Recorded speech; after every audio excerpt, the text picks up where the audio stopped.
وهو الجعيلك يها ويدارن عاشقه garashada ha baayicin hana dilin kalsoonida ha canaanan waayaha ha isciilin adiguna ha ku waayin ruux wacan hadallada nacaybka leh ha ka dooran ruux tegey huga ruuxa kuu galay hana dilin kalsoonida hadduu wanaagsan kuu qiray hanku yaanu kaa dhiman wacadkana ha daayicin ha ku dheelin ruux wacan mar hadduu jecel jiro hana noqon qalbi dila hadduu calafku kuu dabray hala doodin waayeel hilmaamtiisu badan tahay hana daysan weligaa horumarkaaga ruux neceb ha ka boodin garashada hana hiigsan maangaab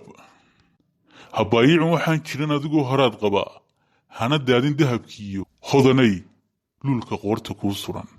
hala tashanin xaasid hana moodin keligii ha iloobin weligaa horta dantu inay tahay duruuf iyo hanaan sare lagu kala horayn karo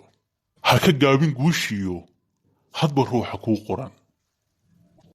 ha ka quusan caashiqa hanti waaye mayside hana diidin qoraal hawadaa ka soo degay horta calafku inuu yahay ha ka saarin maankana ha xasuusan maantana maalmihii hore tegey